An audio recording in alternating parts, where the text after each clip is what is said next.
Though Focus is the book by Daniel Goleman that first sparked my attention, Emotional Intelligence, or EQ, is actually far more popular. His masterpiece has sold over 5 million copies worldwide and has been translated into 40 languages.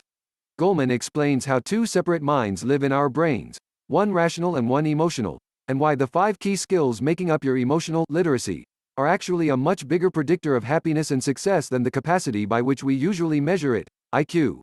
Here are 3 lessons about what emotional intelligence is, why it's so important and how you can get more of it. 1. Emotional intelligence rests on self-awareness and self-regulation. 2. A high EQ makes you healthier and more successful. 3. You can boost your EQ by mirroring other people's body language and thinking optimistically. Ready for an emotional education? The class is now in session. Lesson 1.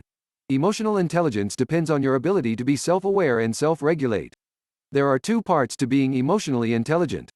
One is being emotionally self-aware. It simply means that you're able to recognize and label your feelings.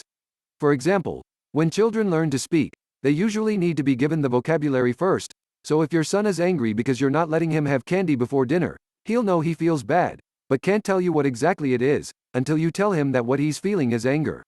The second part of the EQ equation is emotional self-regulation.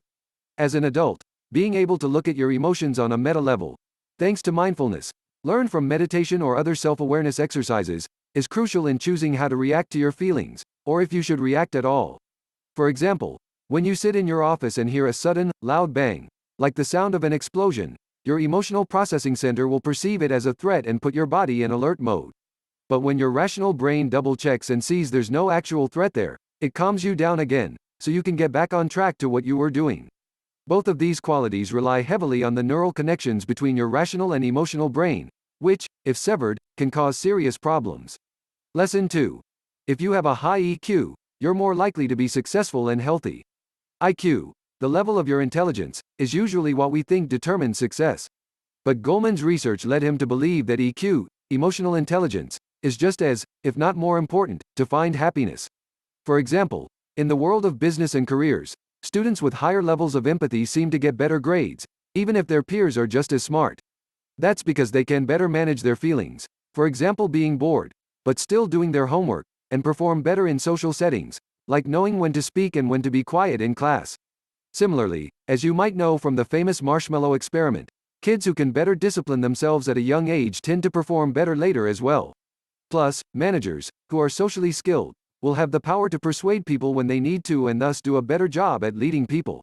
Your health also highly depends on your EQ, because the more you have of it, the better you are able to mitigate stress, which can prevent a lot, if not all, of the most prevalent diseases of our time.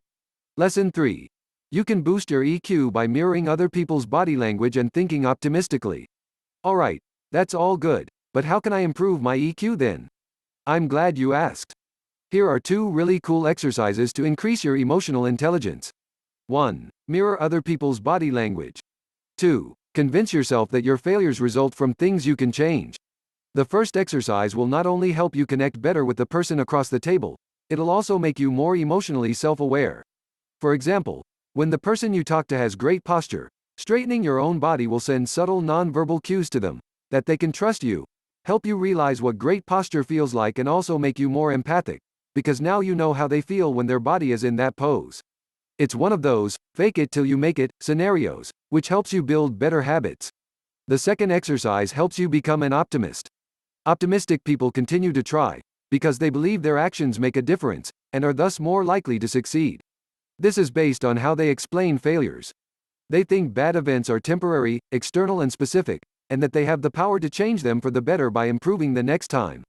So the next time something goes wrong, tell yourself, it's alright, this is going to pass, it's just a one-time thing, I'll improve and get better at this. Emotional Intelligence Review. Do you know how many nonfiction books really have just one good point to make and then fill an extra 200 pages with additional information so they can actually publish it as a book? Emotional intelligence is not like that. It's super comprehensive.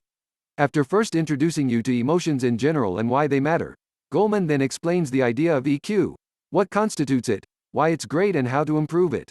One of the most holistic sets of blinks I've read in a while, and it quotes quite a few studies and examples. Great intro before getting the book. Who would I recommend the Emotional Intelligence Summary to? The 31-year-old manager, who wants to be a leader in his organization, the 43-year-old mother, whose child is just learning how to speak, and anyone who has never paid conscious attention to other people's body language.